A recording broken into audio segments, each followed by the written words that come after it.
Hello and welcome back to the Wandering Cantos. Today we're going to discuss the literary genius of Aria of the Beech Forest, Volume 1. So, a bit about the manga. Aria of the Beech Forest was written by Yugiri Aika, and the first volume was released in English on July 23rd, 2024. It's a cozy slice of life fantasy manga about a young witch living in Ireland. And I wanted to take a moment to give a brief spoiler warning for Volume 1. I'm about to cover the entire plot, so if you haven't read this yet, I highly recommend you pause the video here and go check it out.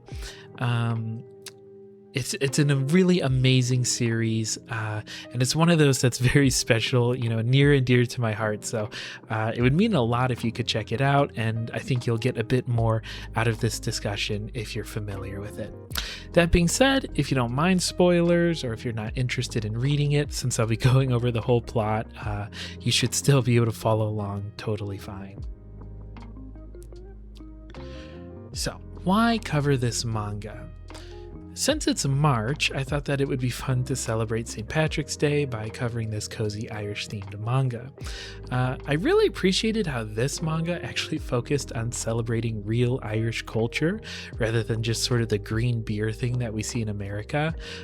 It's full of different recipes and different tidbits of Irish history and all sorts of stuff, and feels like it's one of the better portrayals I've seen in literature, and it was especially cool seeing it within the context of a manga. Furthermore, however, I felt like it would be fun to cover this manga since it manages to tell a very compelling story without ever really having a real personified antagonist. So it's a great piece to study if you're interested in writing a slice of life story that doesn't have a clear villain or enemy character, that type of thing. It's something where a lot of the sort of antagonism that normally sort of compels a story or gives your characters obstacles, a lot of it's more about tension and sort of social drama, if you will. But it's also a very cozy safe space type of story, so nothing too intense happens. And I feel like sometimes that can be more impressive from a writing perspective, since it can often be a bit easier to write a compelling villain who's just a Darth Vader who's constantly getting in the way of your heroes, and it can be pretty difficult to try to write a compelling story that isn't just boring or just feels like it's random stuff happening. But there doesn't have to be a true villain character, that kind of thing. So, some further reading. I always like to give us a bit of poetry to look at if you're interested in this. So, my two recommendations today don't really fit the bill in the same way of they don't totally give you what Aria gives you. But thematically, they have some things in common.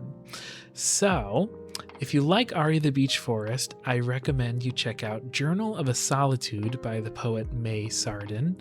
This is one where May, basically it is just a journal, it's epistolary, and she just writes about trying to spend a year in solitude, and it's all about her in this sort of cozy house with a garden and sort of her reflections of that. And then if you want a nice Irish poem that has some fantasy to it, you should check out The Stolen Child by William Butler Yeats. So, Aria of the Beech Forest. I want to go sort of chapter by chapter, giving a bit of a summary and a bit of commentary. So we start with chapter 0. The story begins with a hook. So a man walks through a snowy forest and potentially turns into a wolf. There's some sort of camera angle changes that make it technically a bit ambiguous. So the thing is when we normally discuss hooks, we discuss them as being attention grabbers. But I think it's important to highlight that they also serve to develop tension. It's not just, oh wow, there's an alien on this spaceship. It's, I hope this alien doesn't attack the pilot and crash the ship. So here the tension is wondering if this man / wolf / werewolf is good intentioned or bad intentioned. But furthermore, though, we already get this sort of setup since it's such a mysterious hooded individual. We have to ask, are they good intentioned or bad intentioned towards what? So then we are introduced to our main character, Aria. She's depicted as being adorable. They do different sort of cartoonish drawings to make her seem sort of just silly and likable. And we also see that she's living a very cozy, sort of soft lifestyle. So, since we just saw this sort of mysterious man, we immediately feel a sense of tension of not wanting this wolf to either hurt this adorable girl or to basically upend this cozy lifestyle. So that is tension. So after learning a bit about Aria, we learn that she had a motherly grandmother figure in her life who is no longer there, when we see this through her making 2 cups of tea. And in that scene, we can see some dissatisfaction here, which, makes us start to wonder, maybe Aria misses this other person, or maybe she's just simply lonely. So basically, now that the 2 main characters have been revealed and some of the tension has been hinted at, we sort of take a break in the story to provide some background context. So it's very concise and brief, but this background context tells us that the story is set in Erin and that there have been many witches who lived there, and that the main girl, Aria, is one of these witches. Then we see her doing some daily activities. So this is basically her at a stagnant place of rest, which is usually where the hero's journey begins. They're at a place of sort of just calmness, stagnation, day to day. But usually the hero will have some level of boredom or, dissatisfaction, and that's sort of what helps compel their story forward. So, here we see that sort of dissatisfaction from Aria, where it seems like she wants something, and that something may be some sort of companionship. And a character should always have a want, a goal, something like that, because that's what's going to motivate them to basically climb Freytag's pyramid and get closer and closer to the climax of the story. When things get rough, that want is what's going to keep them going. So in her restlessness, Aria steps outside and meets the wolf that we saw earlier. Her and the wolf talk, but we, as the audience, know more than Aria during this interaction. We know that this wolf is actually a man. So this is called dramatic irony. It's basically when the audience knows something that the characters don't. If you were to think of seeing someone hide behind a door and then another character enters the room, we know that a character's hiding behind the door, but that character doesn't. So this also creates tension, since we are now worried about Aria since she doesn't know the whole story. But it also creates a second tension, which comes from the anticipation of wondering when Aria will find out that this wolf is also a man, is a werewolf, something like that. What will be the consequences of the secret being kept? So, as they interact, they make a pact that the wolf will stay with Aria until the winter ends. And, the wolf talks, but has not revealed that, they're a werewolf or anything like that. The 2 characters continue to talk, and through the conversation, some of the tension and our anxiety caused by that tension is relieved, basically by discovering that the wolf seems to be good-hearted, at least, through our first impression. However, right at the end, the tension returns when we learn that the wolf already knows Aria's name. She half realizes this, but falls asleep before she can fully interrogate this idea. So, as the story goes on, we continue to see them bond over activities which are just very slice of life and sort of cottagecore-esque, so they fit the aesthetic and the overall feel and tone of the story.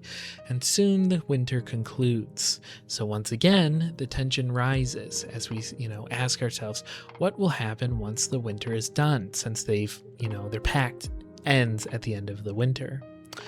It's in this moment that we actually learn some of Aria's backstory. This backstory not only explains a bit more about who Aria is, but it also explains what she primarily wants, why she wants it, and why she doesn't want the winter to end. So basically, it's revealed that Aria used to live in this witch house with her grandma. Her grandma died only a little bit before the wolf showed up, and so she had, was about to experience her first winter alone, but then she met the wolf. The wolf, in return, explains that he lost his own home ages ago and that he has nowhere else to go. He offers to stay longer with Aria. So then, something I wanted to point out is what's interesting is that, we saw that Aria was home and lonely, so we understand her desire for a friend. And since she was staying at home, she wasn't actively seeking out a friend, but she wanted it. With the wolf, however, we meet them as they're in a state of motion and moving towards Aria's house. So, I'm still not sure if his main motivation and his main driving force is that he's lonely. He says he doesn't have a home, but if he was lonely and didn't have a home, why would he go to a secluded forest, instead of going to a city or somewhere more populated or looking for other wolves, werewolves, etc.? I think that there may be something else driving him forward as a character. And then chapter 1 ends as Aria names the wolf Gwyn, and their friendship seems secured as they both agree to, basically hang out longer, even though the winter has come to an end. So now we're in chapter 2. Chapter 2 begins with the introduction of a new character. We meet a human boy who is fishing by the Beech Forest. He immediately stands out because his clothing is much more modern than what we've seen Aria wear. Everything thus far has seemed very just classic fantasy book, classic sort of cottagecore, fairycore, that kind of thing. So seeing a boy with a modern fishing rod, and he's wearing modern clothes, and he even while fishing pulls like an empty like tuna can out of the water, which totally sort of like pops the bubble of this sort of cottagecore pre-industrial sort of vibe that we had going on. So this develops its own tension as we begin to worry about what would happen if a modern human were to see a witch and a talking wolf. Meanwhile, Gwyn brings up for the second time the idea of visiting the nearby town. Aria brings up that it is important for witches to conceal their appearance, so we get a little bit of world building there, and that also further develops the tension with the human boy seeing them, because we now know she isn't supposed to be seen by humans. Aria also brings up that there's a magical barrier around her house, which is supposed to keep anyone from entering the space around her house, which, then makes us think, well, how did Gwyn cross this barrier? So the two go to look at the sigil, and we learn that Gwyn scratched the sigil and thus broke the barrier. Now this is interesting because when it's shown, it's almost shown as being sort of just a cute mistake because he was mid-transformation between man and wolf, and it's basically like his claw scratched it. However, one, should still be alert to the fact that it technically was Gwyn who broke the barrier. So once again, we get some plot tension.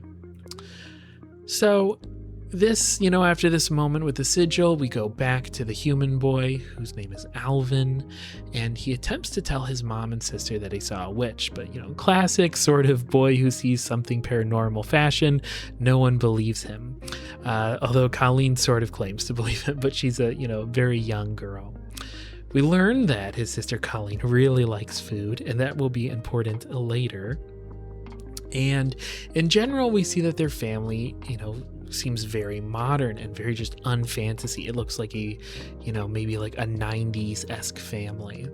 They talk about chores, going to mass, etc. It's, they're not like villagers in a fantasy world. But yeah, so he gets a toy sword and, armed with it, Alvin leaves home to confront the witch.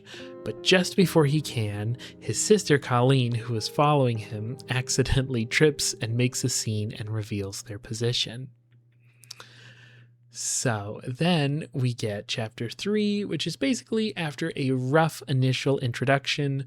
Aria, Gwyn, Alvin, and Colleen drink tea together and clear things up. Notably, it's Gwyn who invites Alvin and Colleen to tea, not Aria.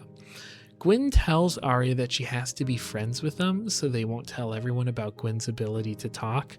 But after they leave for tea, he pretty much gives up on that idea and just says, well, they're definitely going to tell everyone, but no one will believe them. So his motivations here are a bit shrouded in mystery. There's probably a better way to handle it if he was truly only worried about them talking about the fact that he can talk. Inviting them in for tea and everything shows them their house, etc. And, further lets them cement the idea that the wolf really can talk. But Alvin and Colleen head home, but they do agree to stop by again in the future. So then in chapter 4, we meet another new character who has a bit of a strange introduction. So far, it had seemed like the only person who really knew about Aria's existence before Gwyn, came to her house was her grandmother. But now we meet a young man on a motorcycle who seems to know Aria.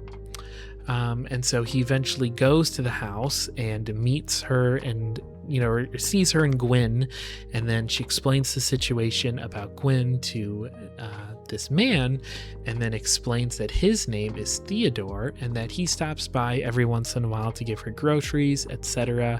And in exchange, she gives him herbs to sell. So it's a bit of world building where we find out that magical herbs are sort of sold on a market, and we sort of get a better sense of how Aria gets the supplies that she has in her house. And also it reveals all the more that she's sort of isolated and that she doesn't get her own groceries and go out and do that. They're all brought to her. So it also turns out though that Theodore is also magical and is Aria's grandmother's son, or at least he claims to be. Theodore sees Aria as sort of a daughter / little sister figure, so they're clearly close. And when Aria fills Theodore in on the whole situation with the humans seeing her, he says that it seemed probably will be fine, but he gives her a magical paper bird which will notify him if Aria needs his help.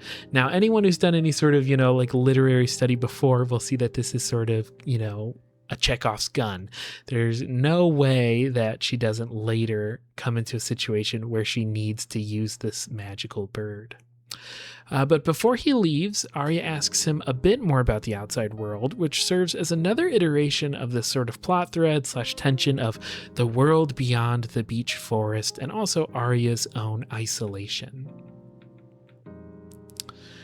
So after this, Theodore leaves, and Aria reveals to Gwyn that Theodore is actually a cat Sith, which is a feline fairy said to appear mainly in the form of a black cat, though clearly can also appear as a human. So not actually, her grandma's son, but more he thinks of himself as her grandma's son, and then, as a result, sees Aria as a sort of daughter figure, but they're not actually related.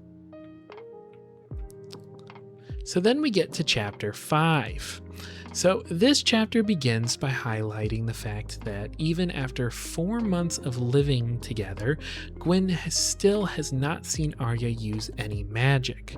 This has sort of been hinted at throughout, but this is the first time it's truly highlighted that Aria does not regularly use magic, which is odd for a witch. So this sort of serves as another mystery and a source of tension in our plot. And after a storm drenches everything, we get a moment where Aria should use magic. She states that she's going to use it to start a fire in her fireplace since all their firewood is wet, but she's unable to perform the spell. She claims that her wand must be broken and walks off, and you sort of get the vibe that she's either in denial about not being able to use magic, or is sort of like delusional in a sense of like thinks it's, it must just be the wand. She weirdly seems disinterested in trying to learn more spells and really test whether or not she has magical abilities. And as Gwyn is sort of thinking about all of this, suddenly, something startles him and he sort of falls into the fireplace, and he claims that he basically saw fire out of the corner of his eye, but he's unable to basically confirm or verify it since it goes out immediately. If there was fire, that would indicate that she's magical, but we don't know for sure. And then beyond that, as they're talking, Aria reveals that she's sort of bothered that Alvin and Colleen haven't returned, but she also sort of denies this feeling and kind of brushes it aside by claiming that Gwyn is all she needs, but clearly she misses them. So we then get a major flashback, which reveals that Aria's grandmother actually asked Gwyn to take care of Aria after she dies. However, in this conversation, there's also a mention of a mysterious goal that Gwyn wants to accomplish, and we're not sure what this is yet. Aria and Gwyn go for a walk through the forest, and while they walk, Gwyn doubles down on the idea that he has no home to return to. He even says that he'd rather die than go back. This cheers Aria up since she doesn't want Gwyn to leave her, but it is interesting because originally he says there just is no home, but now it almost feels like he's sort of, he's left the home and feels like he can't go back, or at least if he went back, it would be bad for him, which sort of makes him seem like a fugitive a bit. But then, before we can really, look into this more, we suddenly cut to a city with tall skyscrapers, and in general, it's shown as being very different stylistically and tonally from even what we see of the other humans, like Alvin's home. An unknown woman is working at a desk, but then sees an Instagram post on her phone, and it's one of Theodore. So this post shows a photo of Theodore, Aria, and Gwyn. And for some reason, this immediately sets the woman off, and she leaves work immediately, claiming that it's urgent. And when she's asked by a coworker about where she's going, she states that she's going to Ireland.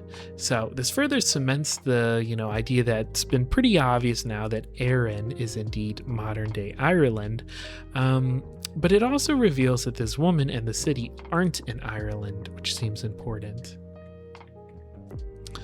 So with that, the volume pretty much ends with an image of Aria looking over a vast landscape, while a voiceover from presumably her grandmother tells presumably Gwyn that she wants humans to treat Aria better than they treated other witches, and that more than anything, she wants Aria to have a bright future.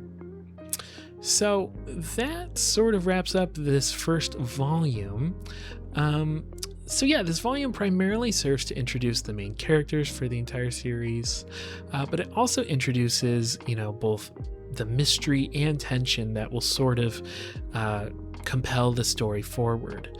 So, one of the mysteries is, who really is Aria? Is she magical? Is she not?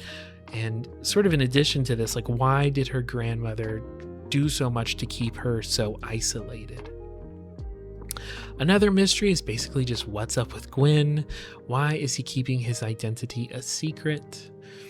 Another one is, who's this woman at the end? Why is she rushing off to Ireland? And also, how does she know Theodore? Because obviously she finds out about, or not even finds out, but she sees this photo from Theodore, meaning that she has to be following him on Instagram, and something about it, whether it's seeing Gwyn or Aria or what, we don't know, but something about it, makes her feel like she has to head over in that direction immediately.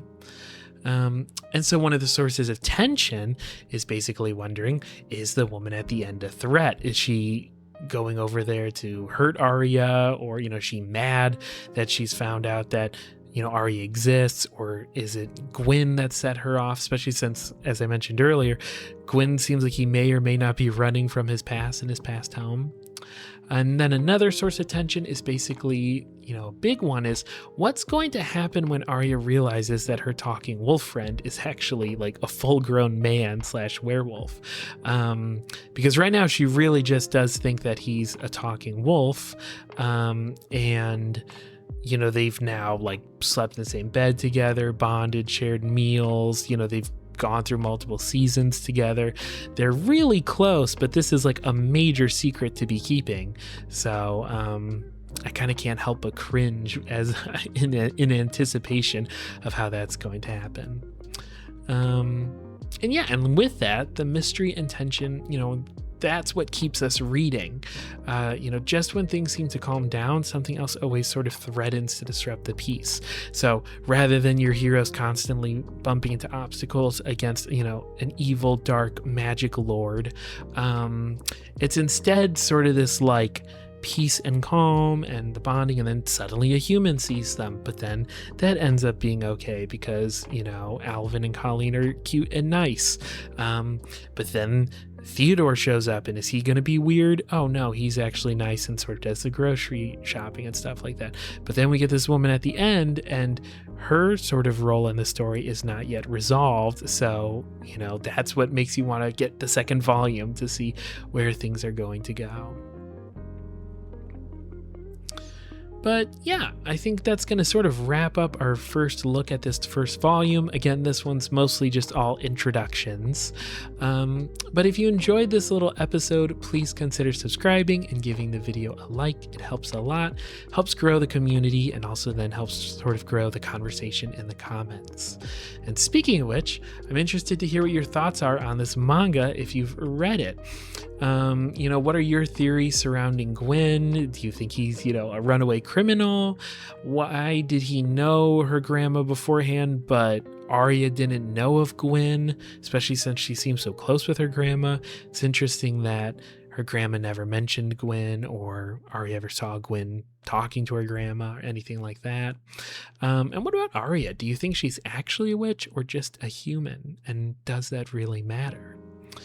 But yeah, stay tuned for an episode on volume 2.